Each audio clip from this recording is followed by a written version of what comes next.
Selamat pagi, salam sehat. Saya Dr. Budi Laksono.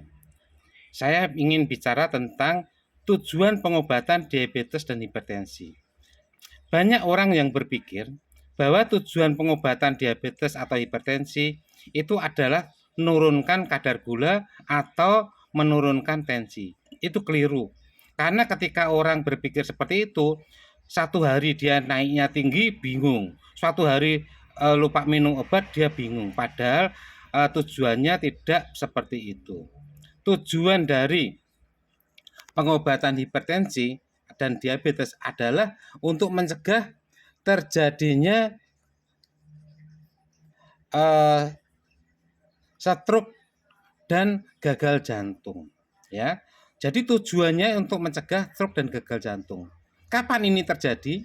Ini terjadi tidak saat sekarang kita terlambat minum obat atau tidak minum obat atau sama sekali tidak minum obat terus kemudian besok stroke. Enggak. Ini akan terjadi ketika 5 tahun ke depan atau 10 tahun ke depan, seperti itu. Jadi tujuan dari pengobatan adalah menyiapkan masa depan kita 5 atau 10 tahun yang akan datang. Kenapa kok seperti itu? Apakah kita kalau sudah minum obat ini tidak kena gagal jantung, tidak kena stroke? Salah juga.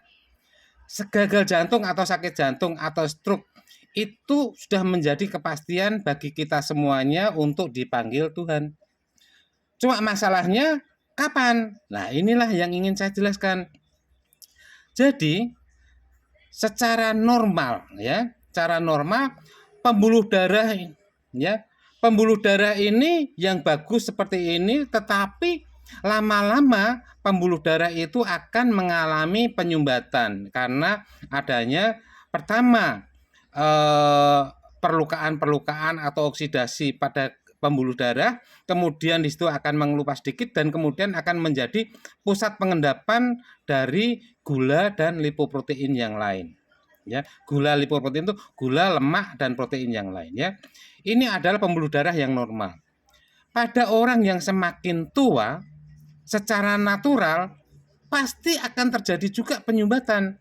Tetapi penyumbatannya yang pelan-pelan, halus. Setelah umur 40 orang akan mengalami fase-fase itu dan dia bisa bertahan sampai 50 tahun sampai terjadi penyumbatan yang masif. Penyumbatan terjadi di seluruh pembuluh darah di organ-organ kita mulai dari otak dan ginjal dan sebagainya termasuk kaki sehingga orang itu akan mengalami namanya penuaan yang natural. Ya, penuaan yang alami. Tetapi penyakit diabetes, penyakit hiperlipidemi dan penyakit hipertensi atau keadaan hipertensi ya, itu akan mempercepat.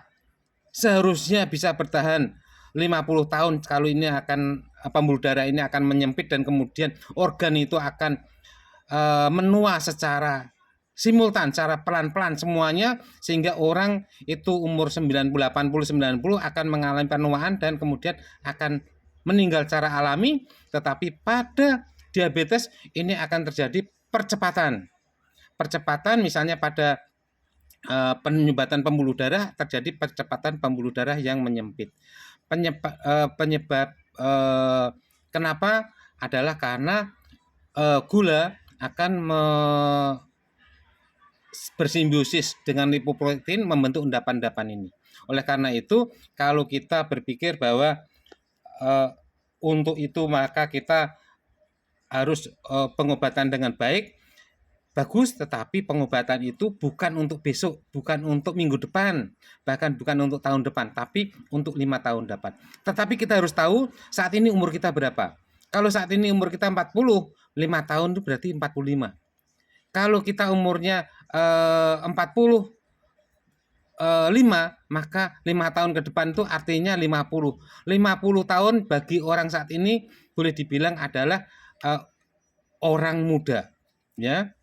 Bahkan 60 pun masih muda. Oleh karena itu, inilah yang menjadi concern kita supaya kita menunda. Jadi tujuan dari pengobatan ini bukan menghilangkan proses ini tetapi menunda supaya kita bisa hidup dan insya Allah suatu saat ketika kita mati secara alami, kita sudah bisa melihat anak cucu kita yang sukses dan sebagainya, dan kita umur panjang, punya teman-teman banyak umur panjang juga. Seperti itu. Jadi tolong kalau misalnya berobat jangan dipikirkan untuk besok. Oleh karena itu apa pengobatannya? Pengobatan yang paling bagus adalah pengobatan yang paling murah, paling aksesibel, mudah dijangkau, dan paling bisa